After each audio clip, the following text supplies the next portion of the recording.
everybody, welcome to Sonic Talk episode 653, recording today on Wednesday the 20th of January 2021. As I was saying in the pre-show, I was trying to get the White House to change their date because it's very inconvenient that it's happening at the same time. The POTUS 46, is it? I think is going in at this precise moment. So if you can tear yourself away with that and stick with us, we're going to be talking about music technology and all the things around that. And we're also in the kind of week that would have been NAMM, although it's being called Believe in Music, but we'll get onto that a little bit later. First, a bit of housekeeping and such things. You can find us on Spotify, you can find us on Stitcher, Google, Amazon Alexa. You just ask for the Sonic Talk podcast, iTunes, all of those kind of places you can find us. We're all there if you want to see us. We're also streaming live on Facebook, and we're streaming to YouTube if you're watching this, and also Twitch. All the details will be there. I want to say, if you like what you see, if this is your first time, I'm sure you will, please do subscribe and ring the bell, because we've got a lot of stuff coming up. We've got, I've just posted the 1010 Music, or that was on Monday, Blue Box review. There's the 42 HP series we've been doing with Ed. There's another episode of that today. In fact, there's a new video that goes with that goes onto Patreon. If you're interested in joining us on Patreon, you can join us for a meager price. I should scroll up here. Yeah, this is what I've just posted. This is the 5 minutes with 42 HP part 3, where it explains the setup. And there's also Blue Box review stems. There's part 2 companion video. I've been posting a bunch of, this is exclusive video you won't find anywhere else. So if you do feel like you want to join us, head over to patreon.com/Sonicstate and choose one of those 2 options, which is about to scroll up now, and you can join us, and it would be very much appreciated. All very much appreciated. So let's join our guests. We'll start with Mr. Matt Hodson, who's there in Brighton studio, where I'm sure your system is growing. It looks more populated, or perhaps you've just got a denser patch. I know, Matt Hodson, modular producer, artist, educator with BIM. Actually, BIM, you've inadvertently got the same the same initials as Believe in Music Week, so you must be delighted down there from the branding department. Well, I'm sure we're totally behind that Believe in Music Week and all of that. It's a busy time teaching and all of that at the minute, and it's my first show of 2021. Gosh, so Happy New Year! Do I do the Happy New Year thing? Let's do that. Why not? That's great. Happy New Year! And it's been a super great year already for me on a music front. I've actually released my new project this year, which is releasing a new track every single month for the year. And it's kind of given me a focus, particularly when we're in lockdown. So I released a remix this month. I've got another track coming out this month. I've got a 12-inch coming out. I've got a single coming out on a well-known compilation that I can't talk about too much, and then I'm going to be releasing a new track every month throughout the whole year through my Bandcamp page, actually, for a subscription. Sorry, I'm just sort of doing a bit of self-promotion here. Please do. Yeah, for free. I think Bandcamp's brilliant. I've been spending so much time getting that up to scratch, and I've started a subscription. So for £3 a month, you get a brand new track every month. You get my old album, Detach, which came under my old name. You get remixes. You get behind the scenes stuff. There's about 2 hours worth of live stream audio that I've done jamming, and it's all at high res audio. So this year is very much for me about music. Totally getting into it. I'm loving it in a minute. Excellent. I'm really glad to hear that. That sounds brilliant. And of course, it being 2021, we've got, new horizons, spring, hopefully. This is the one thing I'm missing about NAMM, because NAMM takes such a big chunk of late December, early January, that when that's all over, you come back and kind of spring's here, and you lose those ghastly winter months. But I guess that's there is one thing that is So it's good to have something to focus on, right? Yeah, totally. Particularly, it's raining a lot at the minute, and you can't really go out in lockdown. And I mean, this rack behind me is my performance and studio rack. You put a lid on it, and I can go and play a gig anywhere that I want in the world. I just turn up with it. So everything that I'm releasing is done on this 7U, and that repeatable. Is it. That and Bitwig, basically, and everything that you hear, everything that I release is one take from start to scratch. And I think that comes through in the music.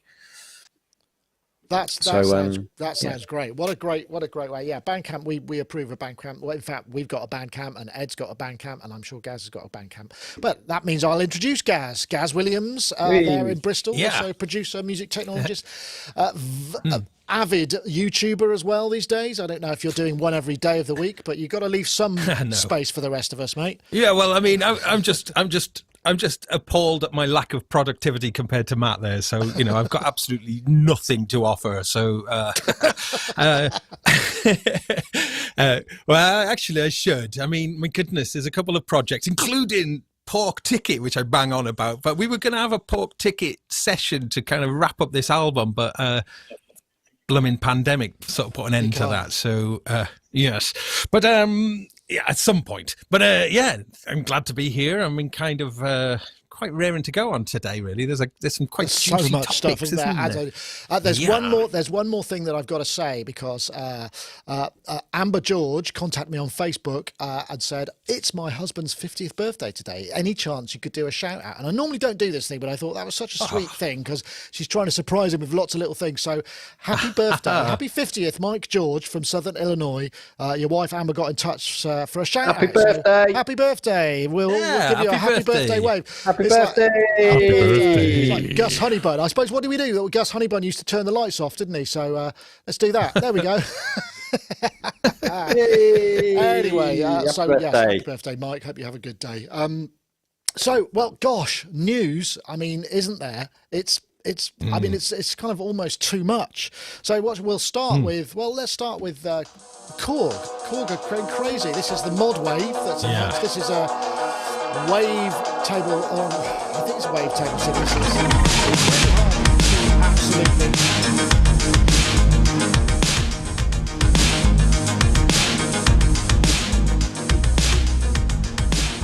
It's basically the same form factor as the WaveState and the Op6, which I've got some thoughts about this. A lot more. It's got chaos pad with chaos physics, which means bouncing balls and inertia. There you go, you see it bounce. A lot more featured, I mean, quite deep, lots of effects. And they're building on that same OS, which has those great effects. And there it is. And that's the first thing to come out. We'll start with that, but there's so much more, isn't there? I mean, Modwave, interesting. I mean, I found the WaveState was a little bit too it was a bit too parameter heavy, but lots of people are going to love this. Again, 32 voices. We think it's going to be 799, probably not around till May. We also think maybe 256 waves per table and possibly Serum wave format user loads. This is all stuff that we don't know for sure. It's all a bit vague. I thought that was confirmed, the Serum wavetable launch. But something that's quite interesting about it though is that it, like, Korg are claiming that it's a sort of a reboot in a way of the DW8000. Sadly, this doesn't have analog filters like the DW8000. But those of you who are familiar with the DW8000, I mean, not one of the most inspiring keyboards to program. but it's got a hex mode. It sounds fantastic, though. I mean, a DW8000, I think Robbie Bronneman said that BT is one of his favorite synths of all time. So they've essentially, because I think, was that Korg's first? I think that was Korg's first attempt at wavetables, wasn't it? Back in '85. I don't know. That area of synths, I didn't really kind of I didn't have any physical experience of those. But so they're kind of drawing on their heritage a little bit with that, but then obviously putting it into this new compact form factor that we've seen, as you say, with the Op6 and the WaveState. I have to say, the location of the Chaos pad is a little odd, isn't it? Up in the top left, it sort of feels... Let me see if I can find it, the picture of it. It's almost like, where can we put this in? Or let's just put it in up there. Might be okay. Obviously, this kind of thing You need Well, to if you get were hands-on. if you were wearing flamboyant sleeves or maybe a large set of bracelets, you might accidentally Yeah. knock the mod or pick through, which could be disastrous on your live show. I right? wish I was wearing some flamboyant sleeves. I do have some as well. Oh, never mind. Perhaps not Opportunity missed. flamboyant sleeves. I'm liking the sound of that for a title, possibly. I'm going to write that It's down. a good one. Flamboyant sleeves. Okay. I don't know. I mean, I guess we'll know, when it comes, whether it's how great it is, but it's going to be a complex instrument, that's for sure. Something that appeals to you, Matt? Yeah, definitely. At first, I was a bit like, no, I'm not sure, because it did remind me, particularly with the step sequence along the front, of the MS-2000, which they brought out, which I loved. Yes. I've owned I've a couple of them actually over the years, bought and sold them. I really like that synth. I might get it again at some point. I thought it looked a bit similar to that and its sort of layout, but then you see the Chaos Pad, you see all the wavetable morphing, all the different types of filters, and I'm a big fan of filters. I tell you what, I have to say the Poly 6 filter that was in the Op 6 and also in the WaveState, it sounded it's really nice, and that's the one I kind of kept gravitating towards when I was using the Op 6 patches. Yeah. I'd love to see if there's the ability to kind of push sounds into the filters and distort sounds going into the filter. I think that, particularly when you're playing around with loads of different sort of harmonic content and wave shapes, that can be interesting. This whole exploration in modular synthesis, for me, really a lot of it is what it's come down to, as well as the kind of the wonky kind of stuff and the weirdness, is finding really good voicings. Finding oscillators that pair with filters is so important, and sometimes I'll buy a filter or an oscillator that I've seen and plug it in. I'm underwhelmed by it until I pair it with a particular filter, and then it really comes to life. Sometimes they work really well together. So these are things now that I'm starting to think more of whenever I'm seeing new synths coming about, is the filter types, is the oscillator types, and how they pair up and how they work together. Yeah, this has got a ton of different filters. There's no, I don't remember there being any drive capability into the filter. There might be a drive sort of parameter of the filter type, but it's not like pushing harder into the filter. It's more like post, as far as I recall, because they're all digital DSP stuff. So, Gaz. Yeah, well, I'm wondering if the filter. Do you remember when the King Korg came out, which I think's largely underrated as a synth? The King Korg, yeah, the King Korg, King Korg. But the filters, I think that was the debut of a new generation of digital filter. I might be wrong about that, but I was just wondering if this filter is like an evolution of that. I don't know. I think this is kind of a new thing. But yeah, it looks fun. I mean, looks interesting. I'm sure we'll get to review it. I mean, but the thing about this, there's so much stuff from Korg, and this is all, they projected it further ahead into the future, partly because they don't know when it's coming. And one of the things that's apparently happened is because of the pandemic, there's a world shortage of shipping containers. Because all the shipping containers are being taken off the ships and held in ports where they're storing kind of PPE and other things that need to be held for a long period of time. So there's less in the system to be shipping stuff into. So it's actually affecting, even on that level, which is kind of interesting. I think the shipping container shortage is in part because hipsters have claimed loads of them to build little cafes and stuff into them. Yeah, maybe you could be right. Yeah, I know there's a few of those in Bristol, aren't there? One thing I was thinking as well about this Modwave, just before we move on, Nick, because I know there's a load of news, is I'm wondering how much menu diving is involved with this. Yeah, lots. You've got loads of retail. Well, you haven't got a lot on. It's quite small form factor, but there's quite a lot of knobs on the front and buttons. But yeah, I think there's going to be a bit of menu diving, that kind of thing. Yeah, well, there is on the WaveState. It was quite heavy. Some of it was just a bit like, oh my god, this is almost, it's a little bit. One thing that is actually good news is they are going to produce a librarian for this, which I think is really good, and maybe that'll sort of move, drop down. Maybe they'll do it for the WaveState as well, because that could really do with a librarian, because there's just so much stuff there that's really hard to see as an overview. I mean, they've done a pretty good job, but it's just a little bit too kind of IT at times, and so yeah, maybe that'll make a big change. That'll change everything. But yeah, that's going to be available soon. I just wanted to actually, I usually say this at the beginning, but I'll say it now. Obviously, if you want to save some money on Isotope products, Isotope are extending their offer to Sonic Talk listeners. If you go to isotope.com/Sonic Talk and use the code Sonic10 at checkout, you can save 10% on any Isotope plugin or bundle. And the bundle is the key thing in that phrase, because that means any discount that's already happening, you can apply an additional 10% to, I believe. So well worth checking out. If you haven't, I mean, you know, a lot of our panelists are real fans of Isotope stuff. So once again, we thank them for extending their view and giving us a special landing page, which I always feel it makes me feel special, and I hope it makes you feel special too. Sorry, that was cheese on a stick. Right. Well, funnily enough, there's more Korg. How about this then? Yeah. This is the kind of reissue of the 700, which was one of the most affordable, or the most affordable monosynth when it first came out. Not sure it was used to make that kind of music, but I could be wrong. Favoured by Daniel Miller, lots and lots of people. Kitaro, the Traveller, which is a big deal. It's also got programmer, full programmability. Looks nice. They've gone for those authentic controls. Also got MIDI, limited edition, Mini Korg FS. It's a very short, complete with a custom case, which is in brown vinyl, which almost is worth buying just for that. Brown vinyl case. I mean, forget the synth. We all want, it looks like a trumpet case or something. But this is actually, it's funny because people are thinking, oh, why? But it's a very big, it's a milestone synthesizer. It has a lot of, particularly in British electronic pop, and I guess Japanese stuff as well. It really had a place where it was, you know, it was kind of fairly big deal. I don't know. I know Will from Golfrap's got one, but I don't remember ever playing one. I think he's got a modded one. But I don't remember actually ever playing it, so I've not experienced it, but apparently it sounds great. And this is going to be a limited edition. It's going to be €2,000, which is a big chunk of change. And of course, they've probably already sold out because everybody's contacting their Sweetwater rep or whatever. What do you think? I'm going to go for you, Matt. Does BIM have one of these in the archives? Have you ever played with one? Is it something you would like? It's definitely something we haven't got in the archive. We've got a couple of Moogs, Moogs that are signed by the Radiophonic Workshop when they came in once. That was good of them.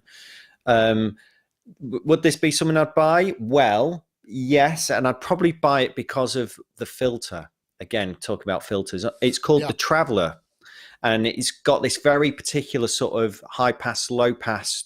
I don't know if you've seen it. The dials sort of come closer together and you can move them around. And if you got that trick where you take the knobs off and you can actually overlap them and the sound disappears or goes a bit wonky. Now, I had the polyphonic kind of version of this, which was called the Korg Poly 800 Poly DV. 1000. Oh, Poly 1000. Oh, I don't know that. Yeah, the Poly 1000, the Korg Poly 1000. Tom York uses this a lot on his solo albums, and it's got the Traveller on it. It's got a load of presets, but there's a button you press, and then you can basically get the sound going yourself and play with it. That's it. Okay. Now I've had two of these. I bought and sold both of them, and I only sold the last one. The Ensemble P, as it's called as well. I only sold the last one because someone offered me a ridiculous price for it, and I needed some money at the time. But these things are awesome, and this is like a polyphonic version of the one that they've just released from Korg. Okay, and I love the sound of these all over Tom York's stuff. If you ever see one, pick one up. Although they're quite heavy. Didn't have MIDI on them at all. Although a friend of mine's got one. He reckons he's got MIDI on it. I don't know how he's done that. Well, it's probably a mod, I would imagine. It's a mod. I mean, this comes with MIDI, so that's one of the things that you get. So Yeah, I think it's cool. I think it's still a cool. Well, I think. Yeah. It's got CV. Yeah, I think it's a cool monosynth. It's not your SH101.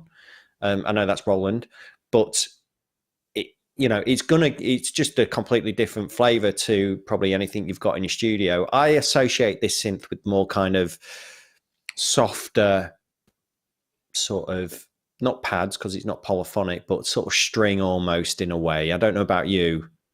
Well, I'm pretty sure it was the line on Goldfrapp's train, and can sound pretty gnarly. Oh, okay. I think it was, but I'm not sure.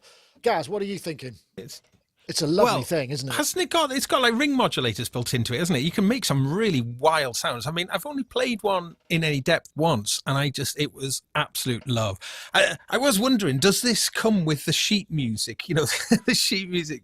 I always thought it was really funny that you have like sheet music stand on a mono synth. Does it have it? The new one? I can't. Let me just see. I've got a link to it somewhere. You know, for playing along to your sort of Tomita solos or whatever. I mean, you can make some really great sounds, because hasn't it? It's got that weird delay, hasn't it? There's like a kind of. It's not really a delay. It's like some sort of gatey sort of thing, and you can get like a dot dot dot dot dot delay. Let's see. I've got to open up the page to see if I can find it. I'm just trying to remember. Yeah. There we go. What do we think of the controls being on the front then under the keys? You've probably used one. I was just going to. That's the thing I was just going to talk about. I quite like that. I think it's quite cool. I think it is quite cool. Again, I refer you back to flamboyant clothing or the larger girth of any. I imagine if a large gentleman or lady were trying to reach, and you could quite easily brush some of that stuff quite easily. I mean, I think it was designed, if you look, it was designed to go on the top of roads. It was like a sub keyboard, wasn't it? That was the sort of, I think the initial thinking about it. But yeah, it's got something about it, hasn't it? That idea, I guess. But I suppose the thing is how are you going to see if you're playing and you're trying to adjust? You're sort of going to be, whereas if it's on the top, so it's an interesting design choice, I suppose. Yeah, because there's quite a lot of room on the top there, isn't there? Yeah, you could put coffee. You could put sheet music, all that stuff. You could roll a herbal cigarette on there. You could. You could. Hayden actually in the chat room has said that this was used on warm leatherette. So that might give you an idea of the sort of sound it can make. Yeah. Well, that's Daniel. In fact, I'm pretty sure that Will was using Daniel Miller's own 700S, which had some mods to it. I can't remember what they were because I never got to play it. But I think, I expect Daniel Miller might get one. You never know. I mean, I'm assuming maybe he's lent his and he can't get it back off Will. I don't know. But I think it's going to be an interesting one, and it will sell out straight away, won't it? Does it exist in soft synth? I don't know if it does. Does it exist in soft synth? I don't know. Don't know. I'm thinking, looking at it as well, by the name, we've got FS for full size. So I'm wondering, is there going to be a range like we're seeing with the other synth that we're probably going to talk about in a minute, where it's not full size later down the line? Do you reckon? Could you make that much smaller though? I mean, those controls. I'm wondering why they've got the FS on the end of the title. Well, that's all. The S was for, because there was a 700S which had a second oscillator. The original 700 only had one oscillator, so the S was for second oscillator, and F. I don't know. I don't know what that's for. Flipping unavailable. Fully sold out. I don't know. I know what's the. Do we know how many they're making? I mean, how many this one I think will we be? could safely say probably not enough. Yeah. Or maybe But what was the price point? That's going to be €2,000. So it's a chunk of change. It's not a cheap. It is a chunk of change. It's a very pretty thing, and it comes with a blooming It comes with a leatherette case. I mean, honestly. Anyway, so that's more Korg news. I mean, there's just so much of it. And there's more. There is more. All right, well, let's get on to the next one, because we've also got, if I press button 3, got my MIDI controllers working this week.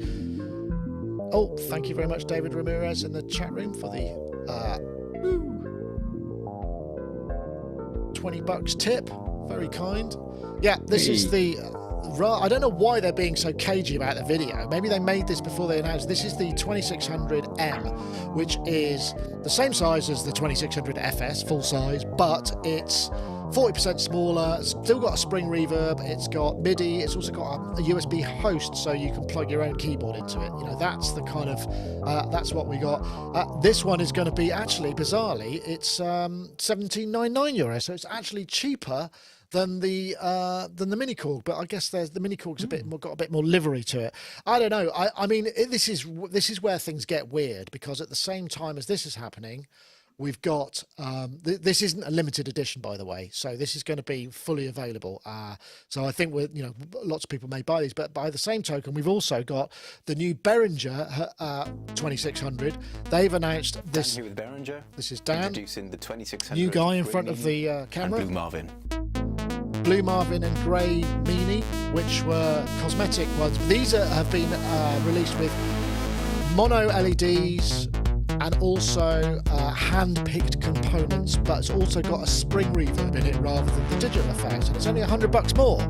So, wow, okay, too much to choose from. I don't really know quite how this is going to work. Obviously, you know, Behringer are making them more affordable. I mean, $700 even for the full one compared to $1,700 for the Korg one. You know, you'd have to say, if I had the choice, I'd probably spend less and save more money for synths unless I wanted that authenticity. It's really difficult, but by the same token, why would I then buy the $600 Korg Behringer 2600, which doesn't have the hand-picked components and the spring reverb? Discuss. Yeah, well, it was suddenly overwhelmed by 2600s, aren't we? It's like Christmas has come at once, and you've got different price points, you've got different components, you've got different manufacturing processes, you've got LED lights, you've got non-LED lights, you've got spring reverbs. There's a lot to choose from here, and if anything, we're spoilt for choice, really. Until, you know, if I had them all lined up here, yeah, I'd probably be playing around with them. There'd probably be sound differences of one kind or another or whatever. What would I go for? I don't know. There's something about these, the blue and the new grey one. I'm forgetting the names of them now, because they were so rare, so rare. I don't know anyone with them, really. I don't think.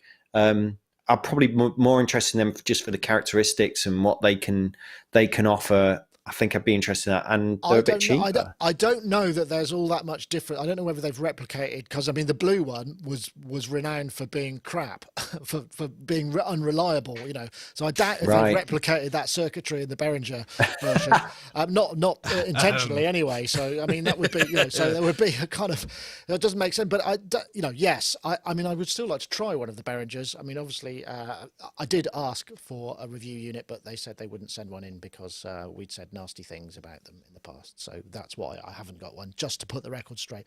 Gaz, what do you think? I mean the Korg one looks nice. I mean the Behringer ones look nice. I like the LEDs on the top. It's got a sort of, and I like the fact on these grey and blue ones that they've got mono LEDs rather than the sort of Christmas tree look. Yeah, I mean that was something that put a lot of people off, wasn't it? The multicolored LEDs, and it's certainly. You know, to have the genuine spring is most welcome. I'm a huge spring reverb fan, and I've never been entirely sold on digital emulations of springs. There's just so many variables in the sound of a spring. Well, you can't hit them, can you? You know, but I mean, my goodness, it does make the Korg one seem extremely expensive. Even that might be a bit unfair because of, you know, different manufacturing processes, because you know what the Korg one has got in the official ARP kind of logos and stuff is kind of offset by it being a small one, so you know it makes a small one feel a bit inessential, I think, sadly. I'm sure it's fantastic. I think the Behringer is the smallest of all. Then I think it goes. Oh right, it's kind of like one of those quiz questions. Put these synthesizers in order of physical size. No, I suppose the point I mean is that to spend the extra to get the ARP name and to get some sort of sense of authenticity is offset by it being a mini version. Although I have to say the USB host is a very smart move, and I'd like to see that almost standard on any keyboard without any module without a keyboard going forward. We do see it more often these days, but yeah, I would like to see that more. So, you know, that's a definite plus for the mini Korg one. Yeah, I mean, it's a difficult one. It's like last week when we were talking about the new IK Uno synth, yeah, Uno Uno synth Pro, and just the price making it seem just not competitive. They commented on the comment thread under the story, because I'd said it seems expensive, but they said, well, actually, you know, we've used Fatah keyboard, we've used and it's built in Italy, you know, so you know that's good. Okay. You're paying a little bit of a premium for that, and for a lot of people that matters. Those sort of details are the things that would maybe make them choose it over something else. So I'm sure that, and I have to say, in the Blue Box review, the Uno synth I plugged in, because I had the old one. I just thought I need something small to plug. I'll try the Unos. It was sounded really good. Oh, it does. I mean, like, it really sounds fantastic. Like, whoa. Yeah. So no, I mean, I think I was just mentioning that just merely that one of the downsides of not being able to get hands-on physically with things is that really does affect your your desirability when you actually get to physically feel them, and sort of I think the UDO Super 6, something I mention a lot, the build quality on that is phenomenal, but I just don't know how much you can appreciate that sort of thing without having that real experience. And I think the same would go if you had like these side by side. It may be just there's something about just the way it feels. The Korg one may just feel maybe better, and I don't know, but I mean, it's almost €1,000 better. I mean, that's a lot of better, right? I mean, it's so much, isn't it? That's the problem. It's such a huge deal. Such a huge amount of money difference that makes it a really awkward thing to talk about in a way. It is complicated. I mean, it's like I don't know. I mean, we could debate the rights and wrongs of this strategy from Behringer till the cows come home, but nonetheless, I mean, it's going to be blooming effective. The people will buy these in their droves. I think the other thing that's interesting is the original Behringer 2600 is they've sold out, so they have to wait for another lot. So maybe these ones coming in, maybe that'll just take over, and they'll be $100 more, which isn't a bad. I mean, $700 instead of $600 for something like that. I mean, yes, to a lot of people, $100 is a lot, but not for something of this size. Sorry, Matt, you were going to come in. I guess we'd be all in conferences this right now, wouldn't we? Playing on them all, like NAMM or whatever, and running around, trying stuff out and getting a real feel for it and what have you. Because it is so right that you connect with an instrument sometimes through its interface, and when you're playing with it and through touch and the movement of the dials, and sometimes you're just like, this it's like when you go to a guitar shop and you pick a guitar down, this one just talks to me more than another one. So there's all that in there as well, so the full size 2600, when it came out, I played with that at NAMM, and it just struck me how big this thing was. And I was and it comes in a flight case, and I was kind of like, where am I going to put that as well? In the flight case as well. So I'm glad it's a bit smaller and that kind of thing. Prices, though, I'm seeing a lot of conversations at the minute since Brexit's happened. Maybe we don't want to get onto this, I don't know, but prices going up coming into the UK, and how difficult manufacture, even people making modulars, sourcing parts and getting parts, and everything just suddenly seems to have either slowed down or gotten quite a bit more expensive. Yeah, I mean, I think, I suspect, and I'm not saying that there's anything, this is just, a sense. I doubt if there's that much difference in the tone and the sound of it. I suspect they sound pretty much of a muchness.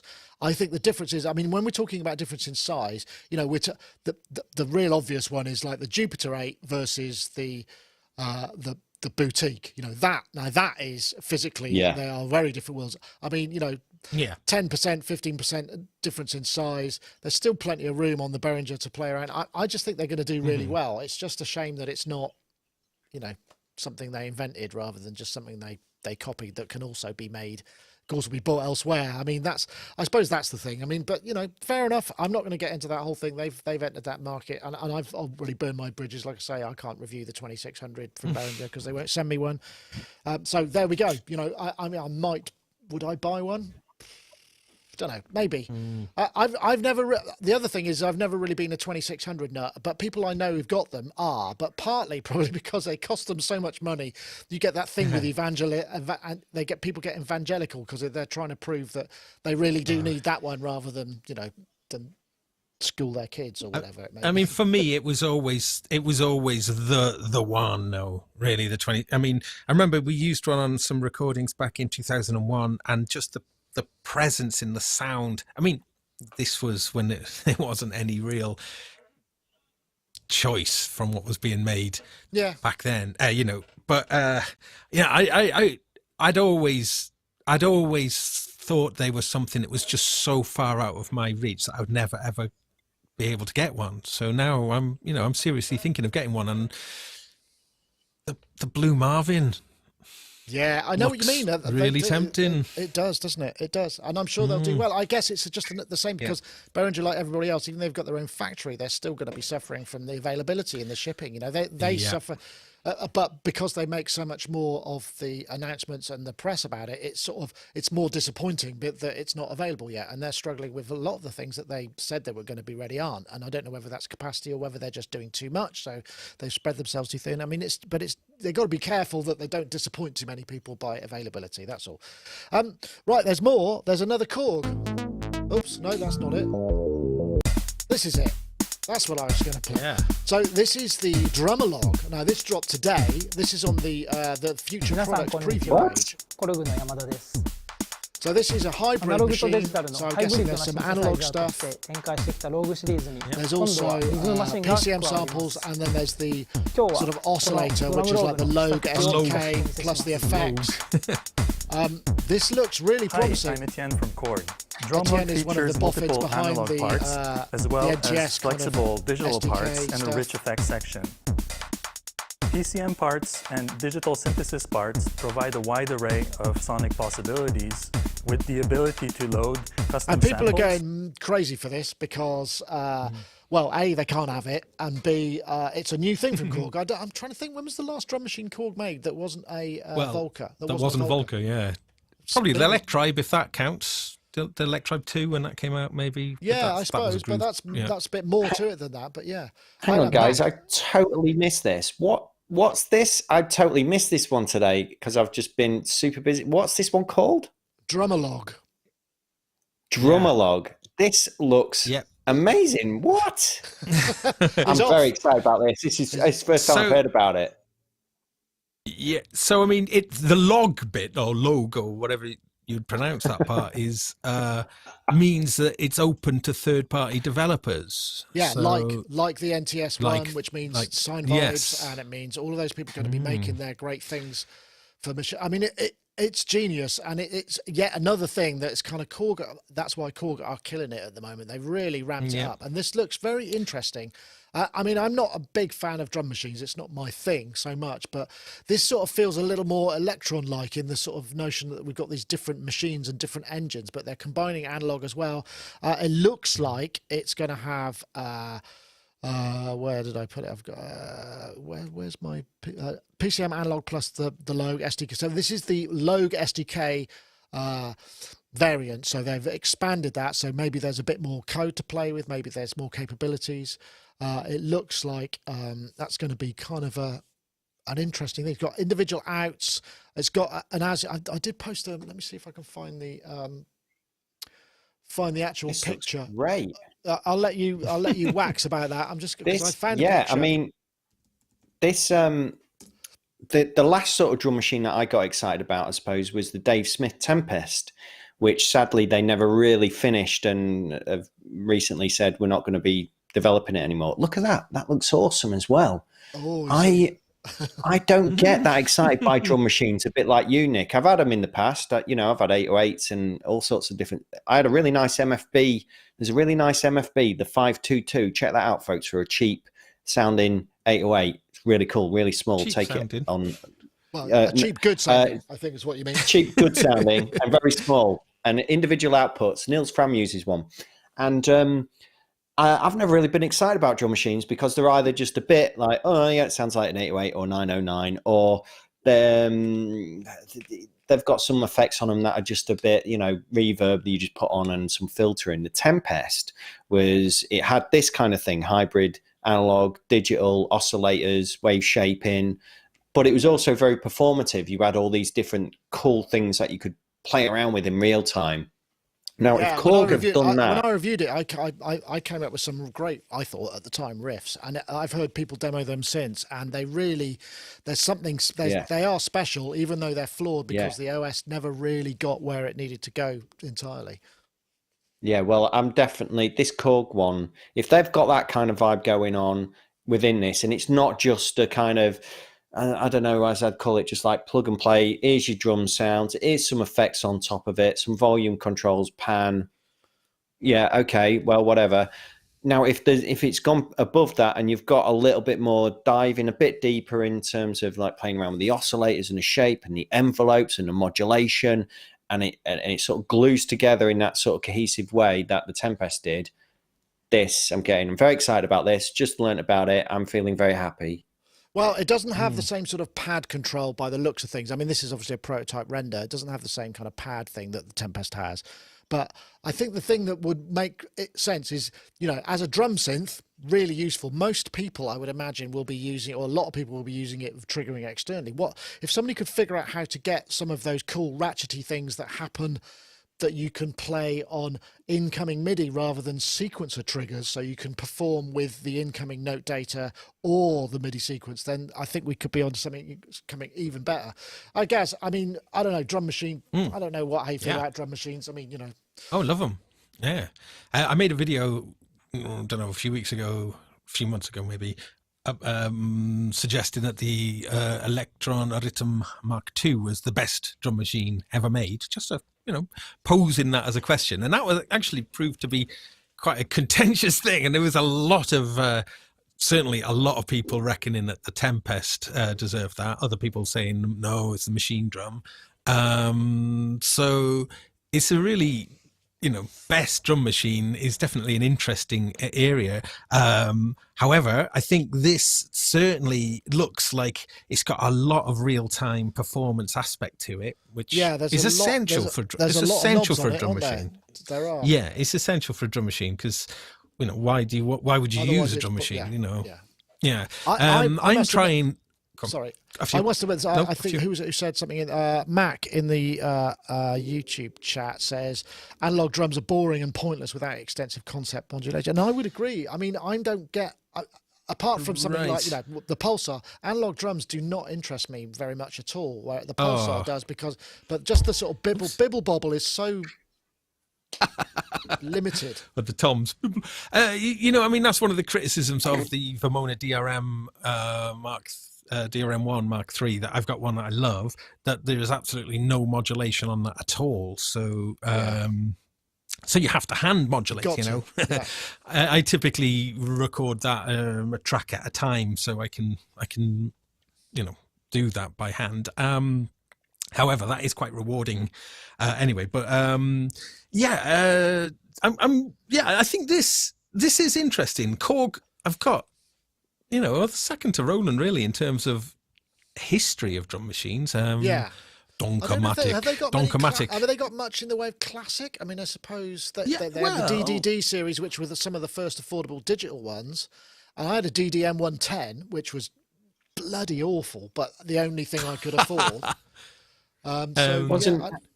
You know, they were used a lot by Square Pusher and Aphex Twin, weren't they? A lot of those early Korg, very sort of primitive drum machines. They got really into sort of the modulation. It's how they did a lot of their sort of glitching and time stretching stuff using the things within those drum machines, if I'm thinking of the right ones. Maybe, they were sort of basic sample stuff. I know. I mean, people. I mean, I'm looking at the stats because I've just fired up. We have a Raspberry Pi that just sits there looking at the real time stats on the page. And this week, it's just been Korg at the top of the list all week because of these. Wow. And the Drumalogue is going crazy, you know. And I don't know, this page that they've got. Actually, I should show it. This is the URL of this. I should post this because this is the one to look at because this is where they keep showing up. So there may be more. I mean, who knows? We didn't even cover. We didn't even cover the full size. WaveState SE. Can we mention that briefly? Just because I think I've got a video for that. Okay. I've got a video for that. 5. No, what's that? No, that's not it. The WaveState SE. Let's just go up here. I think. Let me find it. Modwave. Scrolling down. Oops, I'm going to put that up there. WaveState SE, which is basically the WaveState, that we've seen in that kind of little Korg format, but this has now got a full size or 61 keys with aftertouch. I don't know if there's more controls on it, but basically it a solid build aluminium panel, and it's just a more pro instrument.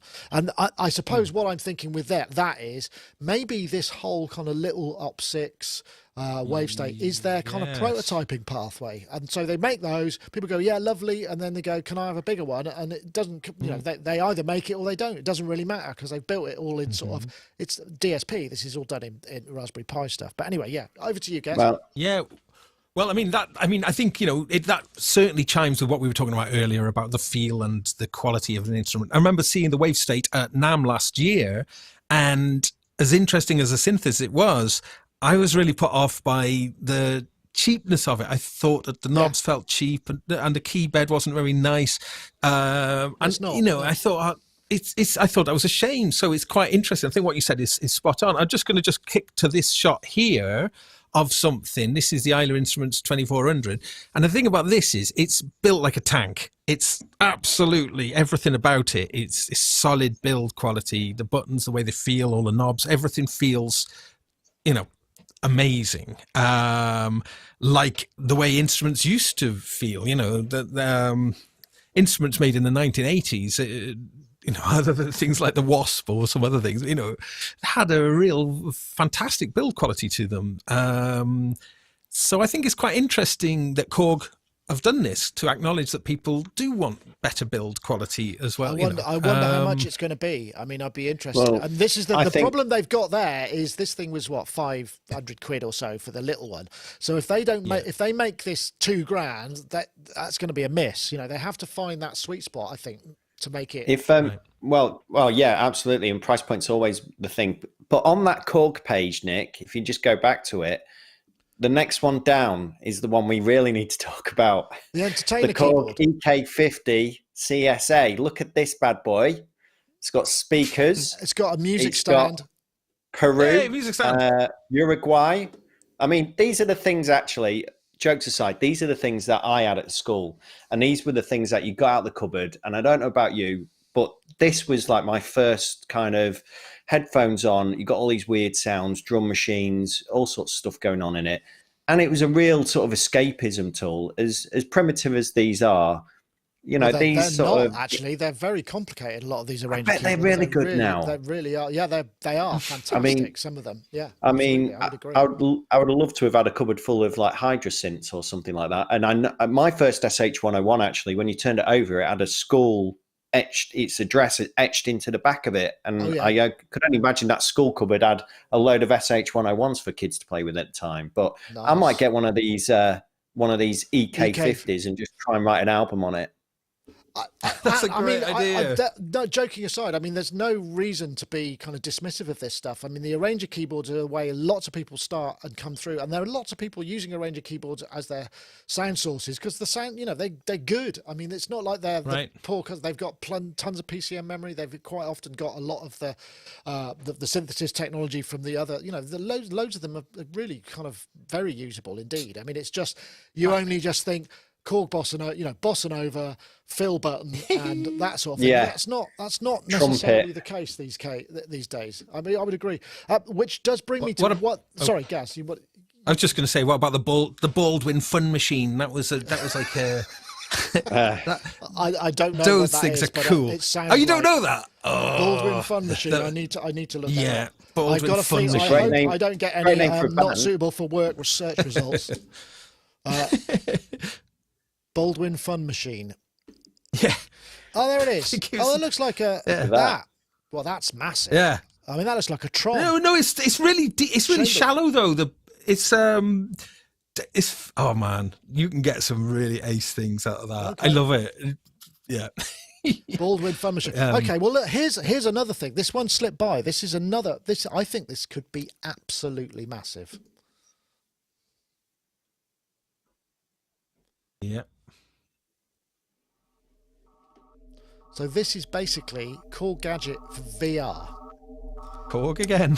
And this is, again, Korg were kind of amongst the first to properly realise the apps market, and I wonder if they're going to properly be the first to realise the kind of VR. This, I mean, I don't know how realistic this is and what system it's using, but this could be really a big deal. I'm not much of a VR user because it makes me feel sick, but wow, this could be, as they say, a bit of a game changer if they get all this stuff right.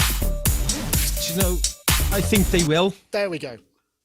Yeah, I think they will, because the Gadget platform, has gone through these different iterations, starting as an iPad app, and then to an iPhone as well, but then through to the desktop, but significantly over to console, to the Nintendo Switch. That's and right. Through it being used on the Switch and the various controllers making it accessible on the Switch, the next step to VR is a really sensible, makes a lot of sense. I think that a lot of things that have tried to do VR just hasn't had that kind of development legacy before it, you see. So, and the way that Gadget works, as I'm sure many people know, is that by just offering a reduced feature set and making these all different engines, just focused little kind of things, means that rather than having to negotiate an enormously complicated synth that's just loads and loads of parameters, you've got these simple front end. Because of course, once you're in that VR kind of environment, to look at an enormous synth, you just a machine at a time again. Machine at a time. And it takes me back, because there was that Alive in VR, Dave Symes, I forget the name of the guy. I've covered his things at a few sort of London shows. I wouldn't be surprised if he had a hand in this, because he's been developing this sort of thing for a while, and his knowledge is going to be fairly exclusive. But I don't know. I've not really tried VR. I've tried it a couple of times, and I found it really quite debilitating, and because I'm not used to it. But it's one of the few areas of technology that I have no experience with whatsoever. But I imagine this is going to be one of those things that changes enormously. I mean, for teaching, for all that, I don't know what platform this is going to work on. How good the platform needs to be before it looks that good as it did in the render. Excited by this, Matt? Not VR, AR. I am augmented reality. I think VR. No, they start putting on a headset, removing you from your room you're in, all that kind of thing. I didn't get into music to put on a headset and be surrounded by all these screens. It kind of almost plays up to this. Some people get into music production, music technology for this idea of just like buying loads of kit and having all that stuff around you, and it helps with Where that. Have you sort heard of thing. that? That's an outrageous suggestion. I know, somewhere, he says. But augmented reality keeps you in the environment. So, and Apple are going to get big on this. I think we're going to see augmented reality go really big. Imagine, for example, you have something like a synthesizer with just some dials on it and the keys, and as you look at it, you can choose what then is thrown on top of that in terms of, what each dial does, a different preset, a different synthesizer. Generic one hardware synthesizer controller that becomes anything. Yeah. And you're just projecting by wearing the AR glasses, you're just projecting onto it what it is. That way you stay in the room, you feel more grounded. You could basically then just have one synth, and every time you look at it, you just press a button and it changes to a different synth. I think AR is where it is for me. And I also get, with VR, I get motion sickness with it. I even get motion sickness when I'm playing Mario Kart on the NES, but GoldenEye, that was bad. Oh, God, there was something about that game. The key, though, is refresh rate. And with, with things that, like Half-Life Alyx, for instance, which is a mind-blowing VR game, and the fact that the gaming industry is pushing for faster frame rates. The frame rates, when you get, I think it's over 100 hertz, is it? It's keeping up with your head move. It's like the sickness is where the frame rate, where the refresh rate is a little bit too slow. So you get in this lag in as any movement as you turn your head. Right. So in order to make the gaming side work, it's about really ramping up that frame rate. So now I think that this could work really well, because clearly it doesn't need to have anywhere near the amount of pixels on screen that like a complex 3D shooter like that Half-Life Alyx would need. So I think that being able to have, you know, relatively simple looking interfaces that this is why I think Gadget is perfect for VR. I think if it has that kind of smooth frame rate update, I think could make this really work. I think I would differ from Matt in this sense. I think the immersion, you know, could be really great. Obviously, you see, there's those different kind of hand controllers for the different VR things that I've tried, you know, and the way that you can kind of navigate and head tracking and all of the different things all coming together. I think that immersion could be quite fun. I mean, I really suffer from being distracted really easily. Oh, so you just get locked in the studio, basically. Locked in, yeah. And I'm fascinated. I've always wondered though about that thing of like, if you're in the VR world and if you're playing like a fighting game, but then like a burglar broke in and started beating you up for real whilst you're in the VR world, you know, that is going to happen, isn't it? And I think that would be a little bit horrible. It's not something I spent much time thinking about. But I mean, your ears and your eyes are completely, you know, you're not aware that you're being burgled until you're actually physically being attacked. Okay. So, but I agree. I mean, I think once the technology has caught up with it, this is sort of slipped in and people haven't put much attention on, but I think this is the real big. I think Peter Kern picked up on it and has written an article about it on CDM Link, but this looks really interesting. So yeah, I think that's going to be a big thing. What was the other thing? There was one more. Oh yeah, was this the guy? Oh yeah, I didn't want to not mention it either. Behringer's VCS3 prototype as well. So there we go. That seems to be there coming. That's going to excite a lot of people. I'll wait for the AKS because I want the suitcase. That's the thing that I would go for, because there's something about the proper VCS. It looks vintage and old, and it's very sort of, you know, it's very specifically kind of dusty and musty. So this doesn't interest me quite so much, but they've started to make it. It's going to happen. So, you know, wow. Are they making a suitcase? Has there been any rumours about the suitcase version? Because like you, I'd be super keen on that. They're bound to. I mean, they're making everything, so I mean, they'll get round to it surely. I mean, it's just a matter of time, right? Yeah. But yeah, I mean, I've always wanted a VCS3. I was introduced to one when I was at university, which was Thames Valley University. It's now the University of West London, and I was lucky enough to be spending most of the time in the studio with a VCS3, a System 100, a DX7, a Wasp, and loved the VCS3, and I just push it to its limits. I get some gnarly stuff out of it. I've always wanted one. I can't afford the second-hand prices. I can't afford a new one. Don't forget, they do make new ones still, but there is a waiting list. It's a very long, I can't do that. If this is coming out and it's like £500-600, I'm having a VCS3. I'm having one, definitely. Yeah, interesting.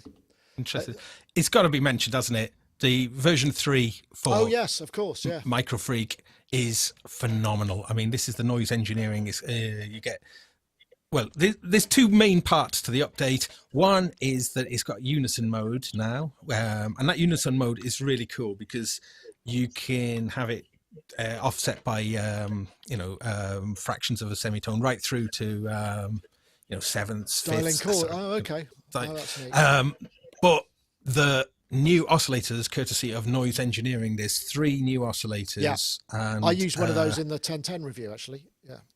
Oh, did you? Yeah. The new, yeah. So, I mean, this is when did this come out? A few days ago, maybe the 4 or 5 days ago or something. But Friday. I just couldn't get over how good it sounded. I mean, it really sounds absolutely. It's that movement. They just, I couldn't. Yeah, they're on something. Way. It's really interesting, isn't it? How, because they've made events of the firmware to a degree. You know, the version 2, they made a big deal about it, and there was all that. There's Andrew Huang and Rachel Rachel Collier, and a couple of other people did tracks using only the Microfreak. And so now, you know, when there's a new firmware update for it, you know, I can't remember, you know, they've made it into an event, which is really something, saying something for the kind of the way that we've come to appreciate that. And that doesn't happen so much for other instruments. I guess they sell a lot of these, so there's going to be more of them out in the wild. But yeah, good work on that. Well mentioned. It's kind of, it's reinventing that thing, you know, it's that thing we've talked about before. You buy a synth and then suddenly it keeps getting updated, new bells and whistles added, and it's great value for money. Just one thing as well, Noise Engineering are going to announce something tomorrow as well at NAMM, as I'm sure other people will this week as well, but I'm excited to see what they've got coming out. They were meant to release an oscillator pretty, I think last year, or they announced it at NAMM, and it was a digital one, I think, loads of different wave shapes, but it was stereo, I think. Right. I wonder if it's going to be that.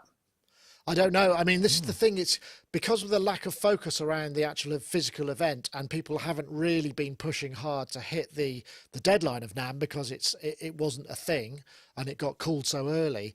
There's less of this kind of feeding frenzy around the news. It's sort of, so it feels a bit weird. I mean, if there is stuff happening, but it's sort of online and seminar based over at, if you go to NAMM.org, you can sign up and get into it, all that thing. But I'm not quite sure what it is. So that, I think that's why we're getting less of this stuff, although Korg seem to have gone for it big time. And Yamaha obviously announced their new YC keyboards. I did a video with Blake yesterday for that, so that'll be up in the next day or so. I'm filming something with Softube tomorrow for their YCQ.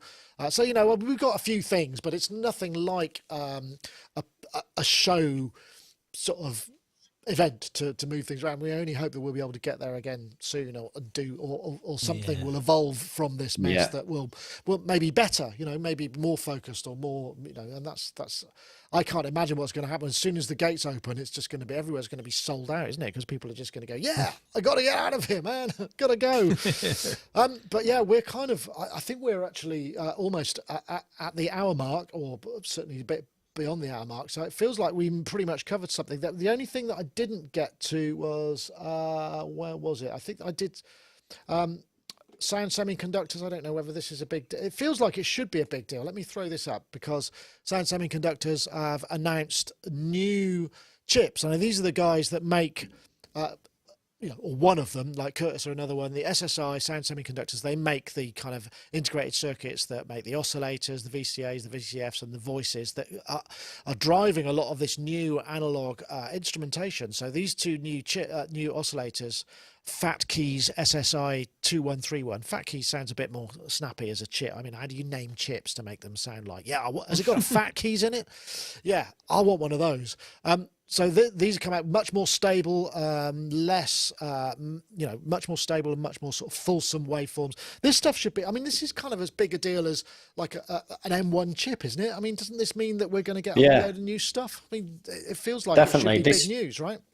This is the guts of everything that, well, a lot of the stuff that we're using, and it's quite easy to look at these things and kind of dismiss them, go, oh yeah, that's the boring stuff. It's not. This is the guts of it. And it's what the manufacturers and the developers do when they take this and start putting it together in interesting ways and put it into something that's just really lovely that we all then want to go out and buy. So yeah, this should be like, celebrate like the M1 chip for Apple, definitely.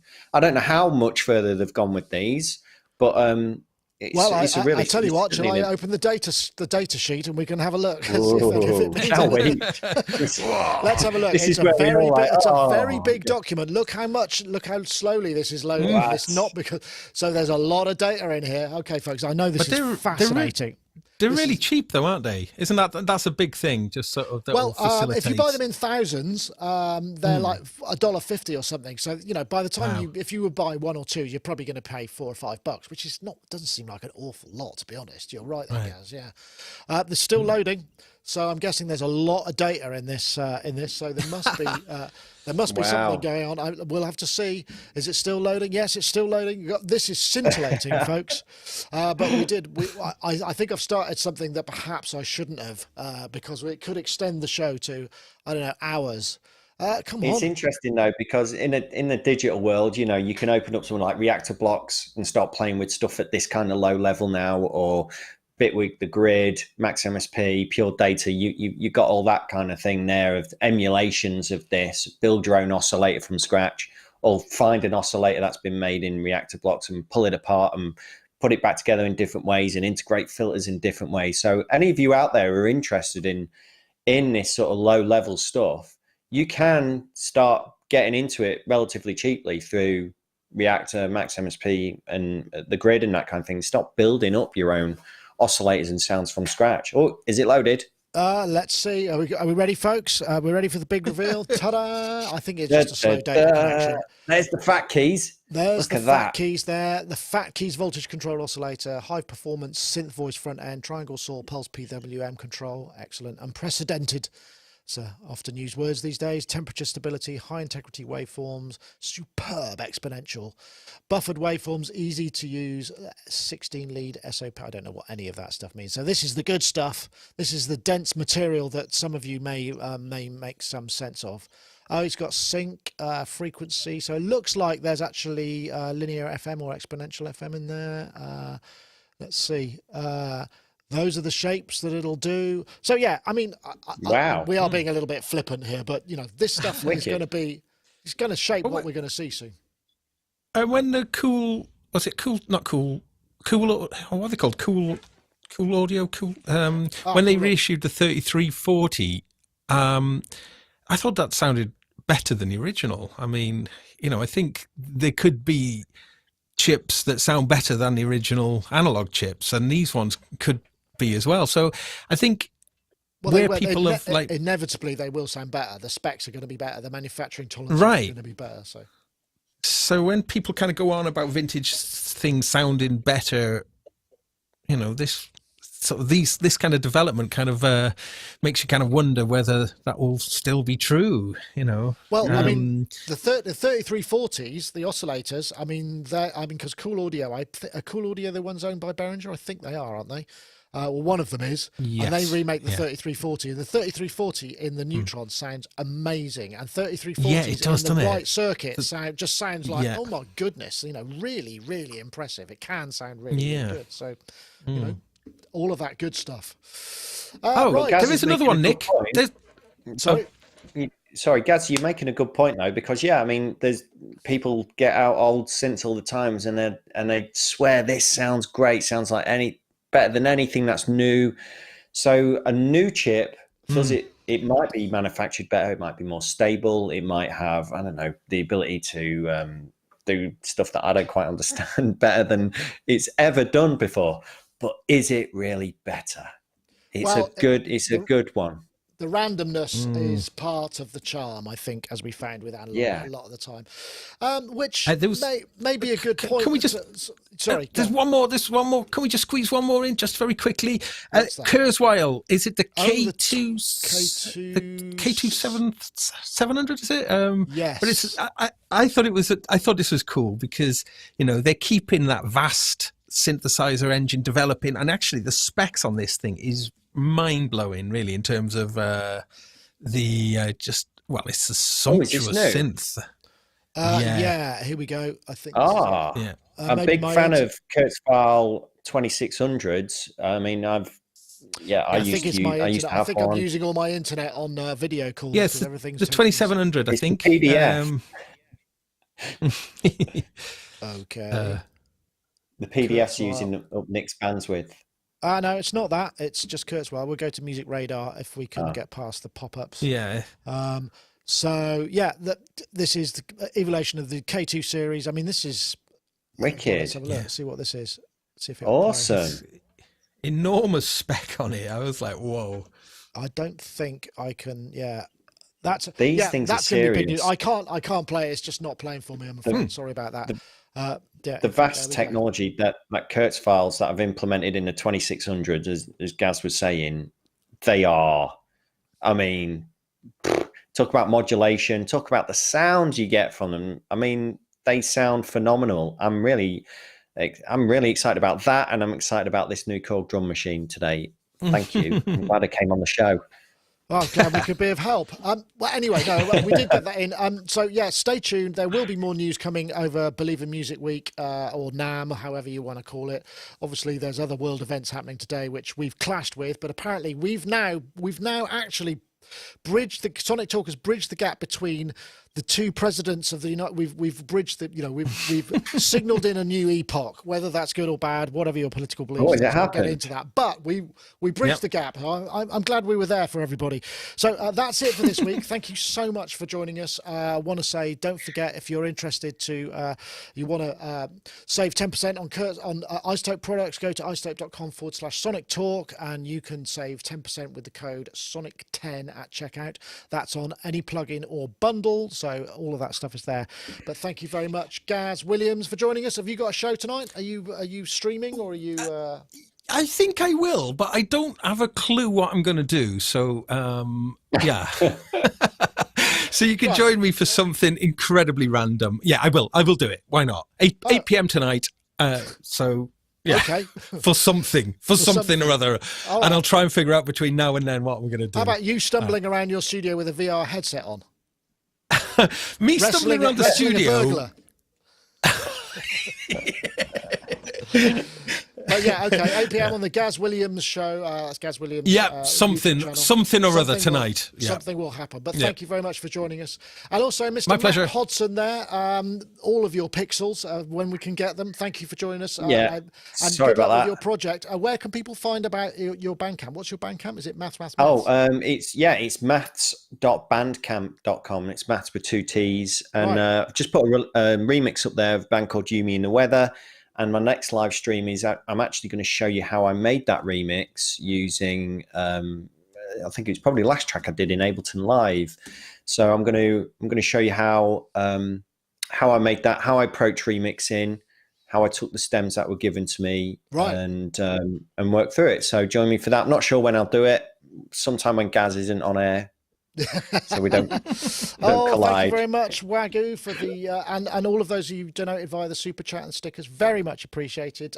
We've got plenty of time to go to. Well, I guess there must be some sort of drinks fund when we can finally get together. So that's what we'll put that one towards. Thank you. But thank you, everybody. It's been an absolute pleasure to all of you. Oh, that's not going to work, is it? So I'll go 4s up. We'll do that. We'll see you all next time. That's it for this week. Thank you very much. That was Sonic Talk episode 653. Ring the bell and subscribe if you like what you see. Take care. See you later. Bye. Bye.